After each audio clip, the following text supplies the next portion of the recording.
Everybody, welcome in. Welcome in. We're about to get started in just a second. How's your day going so far? Everybody, how's your day going? Patrice, how are you doing? Miss Spears, how are you doing?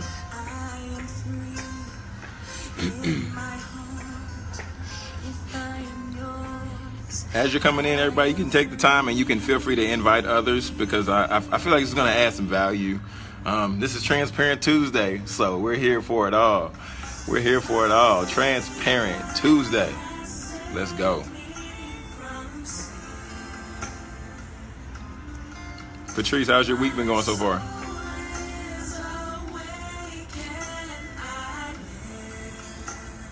Anybody want to be free tonight? It's okay. So raise your hand if you want to be free. All right, I'm gonna let that vibe for a little bit longer.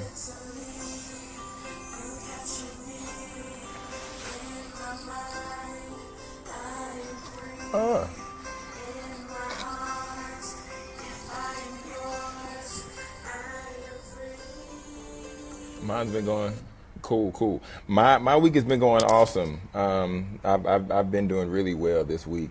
Patrice, thank you for asking. So for everybody who may not know me, if somebody might have shared this with you and you know this is your first time on Transparent Tuesday, my name is Jonathan Jones, bestselling author of the book entitled Process, 14 Surprisingly Simple Behaviors to Skyrocket Millennials to Success. If you haven't got your copy, I'm gonna put the link up in my in the title to where you can go on the website and you can grab a copy. Devontae, what's going on, brother? But just real quick, I want to do a real quick recap because I just got back from Atlanta. Ashley, how are you? But yeah, just got back from Atlanta, yesterday night. It was amazing. We did a pop-up book signing tour out in Atlanta. And I mean, wow. Because Atlanta's home for me and Atlanta showed me love like none other. I mean, just major shout out to Ruben, major shout out to John Tiliakos, major shout out to Victoria Morris, major shout out to Shannon Vance, major shout out to Jeff Jallo, major shout out to Zakira, major shout out to Miss Babby Mason, major shout out to Melissa, Eli. Who else we got? Mickey, JD, like all these individuals, and Jerome Jeter. All these individuals I was able to connect with, and you know they were part of the sign up, the book signing tour, so that was dope. Atlanta is extremely amazing. I mean that's home for me, Patrice. So yeah, but so I mean today I was like thinking, and today for this Transparent Tuesday I want to talk about it's not me, it's you. Yeah, because you know everybody always hear no, it's not you, it's me. Yeah, it's nothing's wrong with you. I just need to get my life together. Y'all know how we always hear that. But really quick, if you're hopping in for the first time, everybody just take the time and just share this live stream. I greatly appreciate it. But yeah, I came up with this topic because I was just thinking about time when I was on the basketball team and I didn't have the most experience playing organized basketball. I'd always go to the gym, do open gym, you know, do that whole thing. But y'all, I wasn't that great at basketball. I wasn't the naturally skilled athlete, you know, the guy who just can show up and just make things happen. That wasn't me. I was not that guy. And I played JV basketball at my school. Then I made it to junior college. And then junior college, I mean, was cool because I made the team, walked on. It was like, yes, this is awesome. This is awesome. This is awesome. I mean, have y'all ever just, you know, been in a position like you're like, yes, I'm just excited to be here. I was that person. I was the person who was excited to be there, not the person who really wanted and demanded more. So, I mean, with that being said, hi, Mary Ann Johnson. Welcome into this scope. But yeah, so I was on the team and I was happy with that. But then after a while, I was like, you know what? No. I want more. I want more out of this. And then, you know, I was on the team and I was seeing everybody play and I was like, man, I want to play more though. Why am I not playing anymore? You know, it was just upsetting to me, and it just really challenged me and hit me in a real place because I was like, why am I not playing? And then it's crazy. I had a conversation with a friend probably like 6 months ago, and this was 2009, y'all, where I was playing on the junior college basketball team. So 2009, I'm on the team, and then I didn't understand until like this year. My friend asked me, he said, man, I mean, he was like, I mean, you worked hard. You had the good work ethic. What's going on, Glenn P. Brooks? He challenged me, say, you have a great work ethic. You were really good at working hard and showing up. But he said there were just some things you did not understand that you were supposed to know at this level. So, I mean, with that being said, the first point I just want to share with y'all in this scope, it's not me, it's you, Transparent Tuesday. The first point we have to understand, wherever we are in our life, we have to first analyze the situation. Shonda Carter, what's going on? How are you? The real showstopper, how are you, ma'am?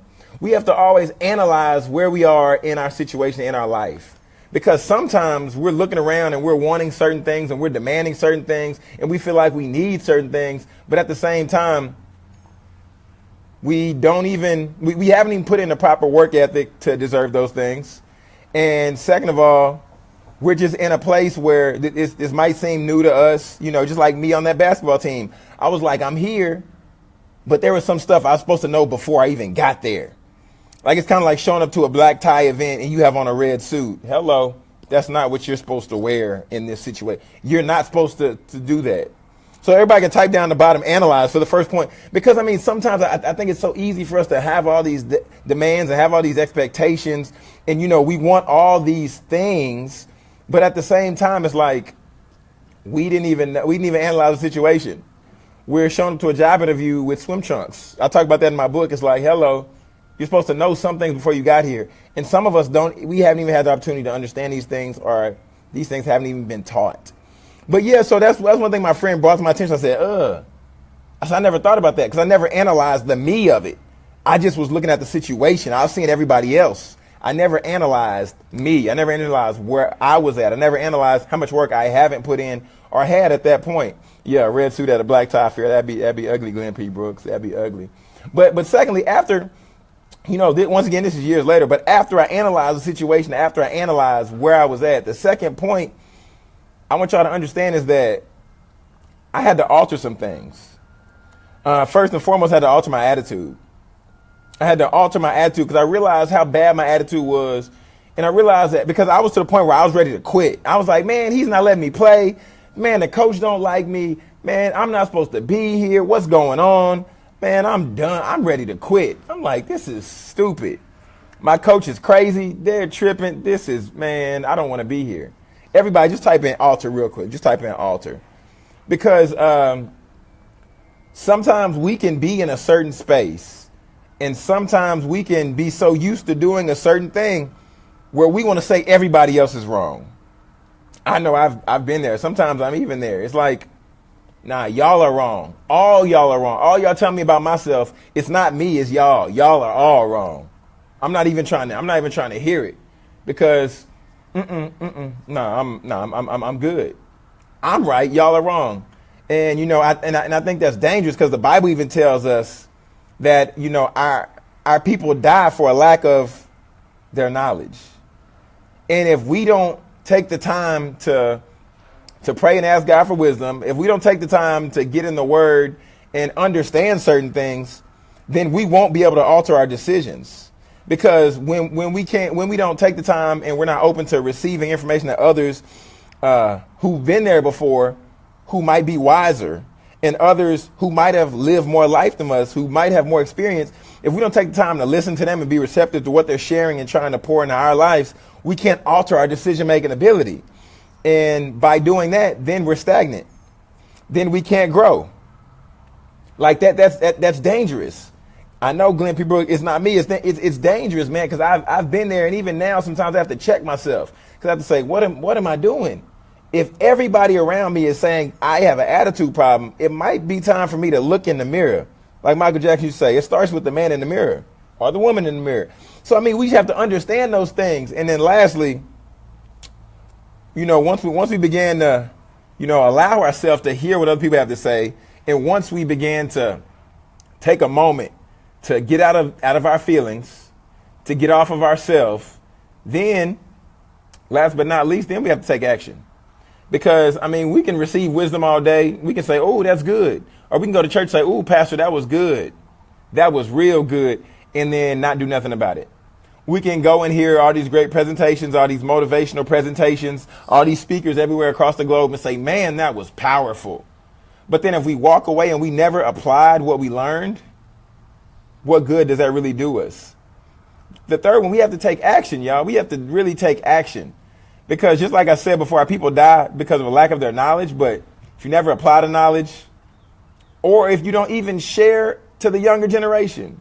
Because there's people under you, there's people around you, there's people right in front of you, there's people that you pass every day. You say hi to, you say, how are you doing? Even though you really may not even, you may say it, but you might not even actually be waiting to genuinely hear what they have to say, or you might not even really care sometimes.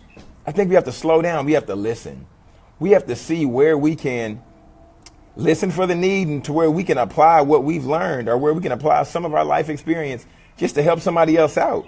Because too often times, we need to take time and listen to other people. See, for me, when my friend told me that initially, even though this was years later, he said, man, this was you. Maybe it wasn't the coach's fault. Maybe it was. You just need to learn something. I didn't want to hear it. Y'all, y'all know how it is. Somebody tell you something, you're like, man, I'm not trying to hear what you're talking about. You can say you're entitled to your opinion, and your opinion can be wrong. So that's fine. But I'm not trying to hear what you're talking about. I had to really look in the mirror, and I had to really reflect. And I said, dang, he might be actually saying something that I need to hear. I said, dang, that's a good point. I never even looked at it from that angle before. I said, man, okay. Because it can be so dangerous sometimes when we think we're so wise and we think we're above reproach and we think nobody has anything to offer us. It's dangerous. That's a dangerous place to be, because at the end of the day, you find out that you're in a position where you have all these people around you trying to pour in your life and trying to give you advice and trying to help you from making the same mistake. But one thing I'll tell y'all is life is a heck of a teacher. Like, if you don't listen to wisdom and knowledge that people want to share with you that they've learned previously, and you just keep going, just like, whoa, you'll find yourself stumbling in these same issues or these same stumbling blocks that people are trying to save you from in the first place. So just really quickly, I'm gonna just recap. My first point was, we have to learn that we have to analyze the situations. Analyze. Because if we don't analyze situations, then we'll never know where we really are. That's first. Secondly, after we begin to analyze situations, we have to alter some behaviors. And when I say alter some behaviors, it's kind of like, when you go to the airport. Y'all, I know some of y'all have traveled lately, but when you go to the airport and then you're like, man, I packed too much stuff. I don't know why I packed so much stuff for no reason, because I'm only going to be here for 3 days. But you go to the airport and then you get to the where you got to check your ticket in. You're checking in. And they're like, you can't fly with all that luggage. You can't bring all that. And this is something my good friend Mahari Takashi shared with me. This message. He was like, yeah, you can't bring all that luggage on this plane. You're like, okay, well, how much would it cost to get the bag checked? Like, it's $75. Oh, okay, no. Then y'all see the people in front of the terminal, and they're, trying to figure out what they can take, what they can keep. And then you start lightening the load a little bit. That's altering no decision. And lastly, though, is just taking the action. Taking the action. Action. If we never take action in our lives, then we can't expect anything to change. So just really quickly, I just want to say, everybody, thank you for taking the time to hop on this live stream. Everybody in Atlanta who showed me crazy hospitality, I appreciate it. Jerome, I appreciate it. Auntie Leisha, I appreciate it. Freddie Jones, I appreciate it. Everybody got to catch up with, I appreciate all y'all. I love all y'all. Thank you so much. So much. Thank you, Kania. Thank you, Jaira. Thank you, Ian. Everybody, it was great catching up with y'all. Thank you, Tempest. Thank you, Mickey. Great catching up with y'all, and I look forward to catching up with y'all soon. Once again, if you haven't got a copy of Process, 14 Surprising Simple Behaviors to Skyrocket Millennials to Success, I would encourage everybody to get this for your grandson, get this for your granddaughter, get this for yourself, get this for your teenage student getting ready to go off to school. It's great for them. It has some great principles in there just to help prepare them for life. Be professional, be determined, be positive, be forgiving. These are things that we need to know. But you can go to jonathanjonespeaks.com to get your copy autographed, or you can even just send me a message in. I mean, we can do it like that. But all right, everybody, thank you for taking the time. I hope you have a great rest of the week. Great rest of the week. If you're not subscribed to me on YouTube, go to YouTube, go to Jonathan Jones Speaks, and then subscribe, because I'm putting out a Process to Success video tomorrow. All right, everybody, thank you for your time. Bye-bye. Stay true to the process.